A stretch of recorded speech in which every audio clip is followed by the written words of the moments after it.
ಎಲ್ಲರಿಗೂ ನಮಸ್ಕಾರ. ಮೊಟ್ಟ ಮೊದಲಿಗೆ 79ನೇ ಸ್ವತಂತ್ರ ದಿನಾಚರಣೆಯ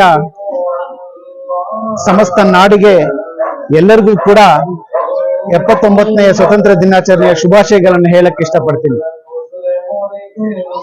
ಇವತ್ತಿನ ದಿನ ಏನು ನಮ್ಮ ನೇತಾಜಿ ನಗರದಲ್ಲಿ ಮಲ್ಲಾರಮ್ಮನ ವಿಗ್ರಹ ಪ್ರತಿಷ್ಠಾಪನೆಗೆ ಒಂದು ವಾರದ ಹಿಂದೆ ನಮ್ಮ ನೇತಾಜಿ ನಗರದ ಪ್ರಮುಖ ಮುಖಂಡರೆಲ್ಲರೂ ಕೂಡ ಬೆಂಗಳೂರಿಗೆ ಬಂದು ನನ್ನ ಹತ್ರ ಪತ್ರಿಕೆಯನ್ನು ಕೊಟ್ಟು ಆಹ್ವಾನ ಮಾಡಿದ್ರು.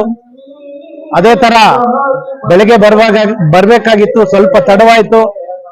ನಾನು ನಮ್ಮ ಶ್ರೀನಿವಾಸ ರೆಡ್ಡಿ ಅನ್ನವರ ಜೊತೆ ಸೇರಿ ಇವತ್ತು ಬಂದು ಆ ತಾಯಿ ಆಶೀರ್ವಾದವನ್ನ ಪಡೆದಿದ್ದೇವೆ.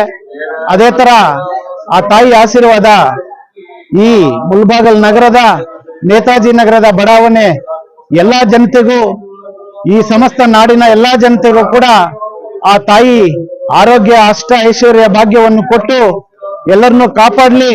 ಅದೇ ತರ ಜನರಿಗೆ, ರೈತರಿಗೆ ಒಳ್ಳೆ ತಕ್ಕ ಮಳೆ ಆಗ್ಲಿ, ಮಳೆಗೆ ತಕ್ಕಂತೆ ಬೆಲೆ ಆಗಿ ರೈತರ ಮುಖದಲ್ಲಿ ಆಸವನ್ನು, ಖುಷಿಯ ಒಂದು ಭಾವನೆಯನ್ನು ಮೂಡಿಸಲಿ ಅಂತ ಕೋರುತ್ತಾ, ಸ್ವಾತಂತ್ರ್ಯ ದಿನಾಚರಣೆ ಇಂದು ಇರುವುದರಿಂದ ನಮ್ಮ ದೇಶ ಕಾಯುವ ಸೈನಿಕರಿಗೂ ಕೂಡ ನಾವು ಒಳ್ಳೇದಾಗ್ಲಿ, ಆ ದೇವರು ಒಳ್ಳೇದ್ ಮಾಡ್ಲಿ ಅಂತ ಕೋರುತ್ತಾ, ಏನು ನಮ್ಮ ನೇತಾಜಿ ನಗರದ ನಾಯಕರೆಲ್ಲರೂ ಕೂಡ ನಮ್ಮನ್ನ ಕರೆಸಿ ವಿಜೃಂಭಣೆಯಿಂದ ನಮ್ಮನ್ನ ಸನ್ಮಾನ ಮಾಡಿಸಿದ್ದಕ್ಕೆ ಎಲ್ಲರಿಗೂ ಕೂಡ ನಾನು ಧನ್ಯವಾದಗಳನ್ನು ಹೇಳುತ್ತಾ ನನ್ನ ಮಾತನ್ನು ಮುಗಿಸ್ತಾ ಇದ್ದೀನಿ.